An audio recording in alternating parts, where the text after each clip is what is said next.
Assalamualaikum warahmatullahi wabarakatuh. Kembali lagi di channel Ngaji Akhir Zaman. Di video kali ini kami akan membagikan ceramah Gus Baha yang membahas tentang kehebatan cara Nabi Muhammad SAW memuji Allah Subhanahu wa Ta'ala. Untuk lebih jelasnya, mari kita simak videonya sama-sama. Sekian dari saya. Wassalamualaikum warahmatullahi wabarakatuh. Salam NKRI. Ya di sini menurut banyak ulama termasuk kitab yang saya baca, kenapa Muhammad sebagian namanya Ahmadu? Itu dari af'al tafdil, fa Muhammadun Ahmadu min ghairihi. Muhammad Rasulullah itu kalau muji Allah di atas cara mujinya nabi yang lain. Jadi Ahmadu bukan dari fi'il mudhari' lil mutakallim tapi dari af'al apa? Tafdil. Fa Muhammadun Ahmadu min ghairihi. Bahwa Kanjeng Nabi Muhammad sallallahu alaihi wasallam itu cara mujinya Allah di atas pujian para nabi. Makanya di sini Sayyid Ali Zainal Abidin kalau muji hamdal hamidin wa fawqa hamdil hamidin. Jadi pujian saya ini di atas rata-rata cara mereka apa? Memuji. Yaitu sirinya apa? Nabi itu tahu bahwa akhirat itu tidak bisa batasi Allah. Kamu tidak bisa nyemprit Allah. Allah, ini akhirat, amal sudah tidak manfaat. Ingat itu. Tidak bisa seperti itu. Allah itu nggak bisa tunduk sama konstitusi yang bernama akhirat. Artinya Allah meskipun di akhirat tetap duwe hak yaf'alu ma yasa atau yaf'alu ma yurid. Nggak bisa kamu terus wah ini akhirat, amal ra iso dikirim wong mati, amal ra iso dikirim. Wong pangeran kok mbok atur. Kalau kita yang mengirimkan nggak bisa, tapi kalau Allah tetap bisa. Makanya ada kiai mengatakan untuk qadar ora iso dirubah, itu kamu. Makanya ada seorang kiai ditanya, untuk qadar iso dirubah sekali dicatat selesai. Jadi kiai tadi, tapi nak Allah iso. Dalile apa? Yang Allahu ma yasha wa yusbit. Nak Allah ya iso, sing ra iso kan kita. Nah, Nabi itu tahu betul meskipun akhirat itu Allah masih bisa dinego saking baiknya. Akhirnya Nabi sujud, masyhur itu terus, ya Muhammad irfa' ra'sak wasal tuqa wasa'atu safa. Semat sirahmu angkat, kunjuk apa tak turuti. Terus semenjak itu Nabi minta apa? Artinya apa? Ketika Nabi lain berpikir bahwa akhirat ini membatasi amal, karena sudah Nabi tahu betul kalau Allah tetap Allah, yang nggak terbatas kekuasaannya, nggak terbatas rahmatnya juga saat di akhir. Makanya disebut fa Muhammadun Ahmadu min ghairihi. Makanya wa mubasyiran bi rasuli ya'ti mim ba'dismuhu Ahmad. Jadi makanya terus banyak GNU sing macam-macam lah. Sing ono sing potongane wedi terus hati. Itu berarti makome Madhahirul Jalal. Ono sing amen guyon nek makome Madhahirul Jalal. Ono sing ra jelas ngene iki, sing ra jelas. Nak guyu buanter kok nangis yo buanter. Jebule urusan utang ini sudah yang udah. Jadi makanya yang rileks saja. Sebenarnya agama ini santai, rileks karena agama ini harus bifarohin wasururin. Nggak boleh agama ini dibawa dengan kekerasan, dengan antisosial. Karena agama ini harus kul bi fadlillah bi rahmati fa bidzalika falyafrah. Harus senang, harus rileks. Makanya saya jadi kiai itu senang takutnya gini. Sekali saya tidak senang jadi presiden buruk. Ternyata ada dua ngalim raina itu contohnya. Sampai merengut, terus uripe susah. Nanti orang tidak berani jadi orang alim. Makanya saya buktikan bahwa saya lebih bahagia di Bang Rektor. Nanti orang ingin jadi rektor semua, ingin jadi orang alim. Saya pernah ketemu sekian rektor di Jogja, tanya, Gus, kenapa jenengan bela-belain pesantren sampai segitu? Kan keren kampus NU, sekarang ada Unisma, ada NU Jogja, ada NU Jepara gini. Tak bilangin gini, sampai rektornya itu istighfar. Saya bilangin gini, ini sekaligus tak kasih tahu ini rektor Unisma ini. Tak bilangin gini, andai kan tidak ada kiai kayak saya itu Islam bisa tutup. Kok bisa, Gus? Misalnya ada perempuan haid faqal adat. Itu kalau untuk tahu hukumnya haid daftar dulu ke Unisma. Daftar dulu kan? Setelah daftar nunggu pelajaran haid. Baru tahu haid setelah 3 tahun dari masalahnya. Tapi baru kayak kiai ketemu saya di jalan, Gus anak kula nu haid ngeten-ngeten mboten normal hukumnya piye? Oh hukumnya ngene dibalekno ning adat. Ora usah registrasi, ora usah daftar. Jadi ya harus ada istighfarnya lah. Unisma juga harus istighfar, semuanya harus istighfar. Karena ada sisi yang nggak mewakili kebutuhan Islam. Tapi saya sebagai kiai juga istighfar. Karena fakta hukum mengatakan yang boleh jadi KUA yang jabat, yang boleh kemenak yang punya gelar. Dan ini yang mengawal Islam secara undang-undang karena mereka yang bikin. Nah, karena kiai tidak punya gelar tidak bisa jabat di situ. Saya juga istighfar. Jadi tidak sampai untuk istighfar. Karena yang kebutuhan ini terwakili yang punya gelar. Tapi yang punya gelar juga harus istighfar tadi. Mosok kepen roh hukum khet dengan ini kuliah sih.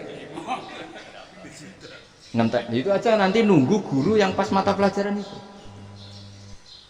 Ya, terus kapan dia sholat ya? Jawabannya belum ketemu. Tapi baru kayak saya kan ketemu di jalan tanya. Terus saya sering ketemu. Gus, saya ini bapak angkat. Mau nikahkan putri saya. Itu gimana itu? Kalau cerita wali sebenarnya anak saya sok. Kalau nggak cerita nggak sah karena saya bapak angkat. Itu banyak. Hanya tak akali ya sudah wali yang sebenarnya taukil pada hakim tanpa diketahui, tapi hakikatnya itu taukil hakim. Itu kan tidak gampang. Nah, tapi kalau tanyanya di kampus registrasi dulu, daftar dulu, baru tahun berapa ada pelajaran itu? Iya kan? Semester 5 ya? Oh, itu kan.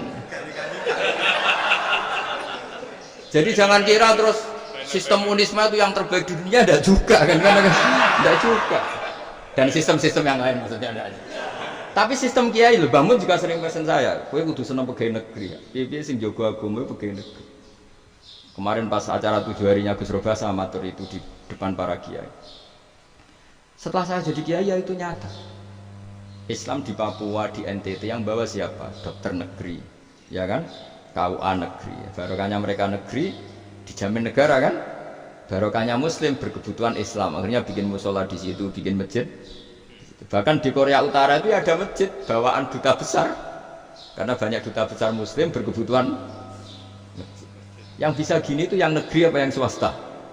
Negeri lah. Di sini kiai tidak mewakili semua kebutuhan apa? Islam. Tapi kampus juga enggak, kampus Islam sekalipun tidak memenuhi semua kebutuhan Islam tadi. Masa orang tanyakan nunggu semester berapa tadi? Semester 5 mesti daftar dulu. Nunggu pelajaran itu. Payahnya pas ketemu dosennya, wong saya ada pernah ribet kan, mas. Dosennya cowok gitu. Jadi sudahlah, makanya ini, iya makanya ini kan bentuk kearifan loh. Jenengan ngakui fungsi kiai kayak saya itu bentuk kearifan. Saya juga ngakui jenengan ini butuh kearifan. Saya sering didolani KUA itu rata-rata ya didikan kiai. Kompilasi hukum Islam itu banyak ya, janda cantik. Contohnya harus cantik, kalau jelek nggak mungkin terjadi kan. Ada janda cantik kebetulan suka kawin tapi takut zina. Saya lagi suka kawin tapi takut. Itu seringnya gitu Pak Rektor. Jadi dia kawin bosen, bilang ke KUA, Pak saya sekarang mau nikah sama ini. Ya, tapi kamu mau punya suami. Ya tapi kan nggak tercatat Pak. Itu KUA-nya rata-rata itu nggak berani. Meskipun nggak tercatat karena secara fikih meskipun nggak tercatat tetap dia seorang perempuan yang bersuami. Maka nggak boleh nikah sama orang lain. Jadi coba kalau nyuwun sewu KUA hanya ngikuti hukum formal, yang penting di catatannya nggak punya suami, ya dinikahkan saja kan. Tapi mereka enggak, karena didikan kiai nggak berani. Artinya gini, kalau hanya pro hukum catatan sipil, maka ini dinikahkan bisa karena nggak tercatat. Tapi secara hukum santri nggak bisa dong menikahkan perempuan sing dadi zaujin yang punya suami. Jadi ini barokahnya kerjasama yang baik. Jadi di masyarakat itu tertanam didikan kiai, nggak boleh nikahkan perempuan yang bersuami. Tapi di KUA ngikuti hukum formal. Dan di Indonesia itu KUA itu rata-rata konsultasinya ya sama kiai. Sehingga ya nggak berani akhirnya meskipun dimlepun rokok mbak, gak iso. Dan itu buahnya. Saya ulang lagi ya, makanya ini kan pesantren itu nggak boleh mati. Orang kiai-kiai kayak saya nggak jelas-jelas itu harus lebih jelas lagi. Karena ini yang on time, yang online, yang siapa saja bisa tanya. Saya itu SMS saya itu nggak punya HP WA. HP jadul itu SMS-nya tiap hari tak berapa orang yang tanya dari Kalimantan, dari Aceh. Gus di kampung saya ada masjid 2 itu yang sama, ada yang dari orang perkotaan Gus di perumahan baru ada masjid, yang Jumatan baru orang 12 sah enggak? Ya langsung saya jawab sah. Dalilnya ini. Ya sudah. Nah, tapi kata Imam Syafi'i gini harus orang 40 itu madzhab Syafi'i, dalam madzhab yang lain gini-gini. Itu kalau tanya rektor itu kan ribet. masuk ajudan dulu, asisten dulu, panjang.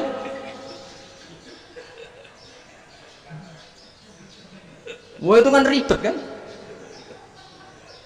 Manggil dosen dekan VAI dipanggil, dekan VAI nggak mau langsung jawab, cari dosen yang nekuni itu. Usul fikih, saya nekuni itu baru seminar, nunggu dulu mbak ini orangnya baru. Panjang ya? Bisa tutup Islam kalau kesuwen.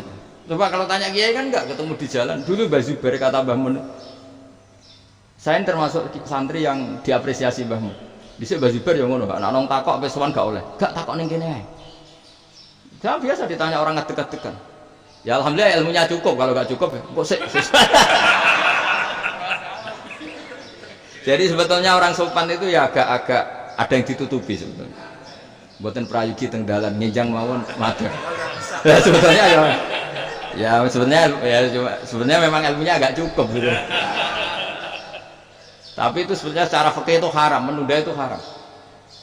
Yo haram tuh, coba bayangkan ya, kalau tanyanya sekarang, Gus saya ini sudah keluar darah 1 bulan penuh, padahal normalnya hanya 6 hari. Saya nanti sholat enggak? Kalau nginjang mawon dugi kula, berarti kan hari ini belum ada keputusan. Sholat apa enggak kan? Tapi karena modus tadi, buatan prayogi ngendikan ngeten tenggalan nginjang tegen kula. Itu kemungkinannya 2, sopan atau goblok, itu saja. Kayaknya kalau sopan enggak lah. Kayaknya enggak lah.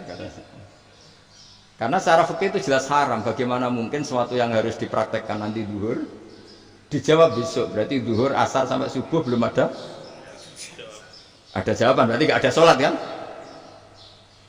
Ya, makanya dibutuhkan orang-orang alim yang kultural seperti ini, dan NU menghormati kultural. Tapi Mbah Mun juga sangat menghormati Islam formal, karena tadi produk-produk formal itu bisa dilembagakan oleh negara, dan itu kita ikut untung. Makanya Mbah Mun itu kalau punya tamu KUA, punya tamu polisi sampai pejabat itu. Kenapa saya contohkan KUA? Supaya jangan kira seperti pendapat orang-orang hasud, wah mesti aja disolani presiden senang, menteri senang. Enggak juga, sebenarnya semua kiai itu mulai KUA sampai polisi, polsek, polres itu senang semua, karena sama-sama diajak mengawal bangsa ini, diajak mengayomi semua masyarakat. Tapi kadang-kadang masyarakat ngeritiknya, jenenge kiai disolani menteri ya senang presiden, berarti yang soal kiai itu mulai KUA, kapolsek, kepala desa, RT, mudin. Itu mudin kalau tanya lucu-lucu. Gus kalau nanti nyembelih pitik kemanian, pitik gue gede mah. Akhirnya gus ngerti nak kemanian langsung tak sebelah menaik. Terusannya gus tak tahu. Ribet. Ya tak jawab. Lah pitik masih gue jauh urip toh. Terus urip Gus. Wes sah cara madzhab Malik kerja urip. Karena itu ada perdebatan antara madzhab Malik dan madzhab Syafi'i. Nah cara Imam Syafi'i itu agak ketat. Hewan yang punya kehidupan sudah mutharibah, misalnya ayam jago, contohnya harus jago, karena kalau ayam kecil diikhlaskan haram. Jadi yang cilik wae kan gitu. Fikih itu ya, fikihnya orang Indonesia itu pecundang. Kalau ayam kecil nggak ditanyakan, mate ra wis. Kalau jago ditabrak truk kejet-kejet. Andai kan nggak disembelih pun mesti mati. Itu cara madzhab Syafi'i itu haram. Karena penyembelihan ini tidak menjadi penyebab kematian, tapi memang karena kecelakaan tadi. Tapi cara madzhab Malik enggak. Andai kan nggak disembelih, matinya kan 2 menit lagi atau 1 menit lagi. Andai kan nggak disembelih, berarti mati sekarang itu bawaan besok apa bawaan kecelakaan? Ya sudah halal gitu. Nah akhirnya ya saya bilang ya sudahlah kita semuanya mati.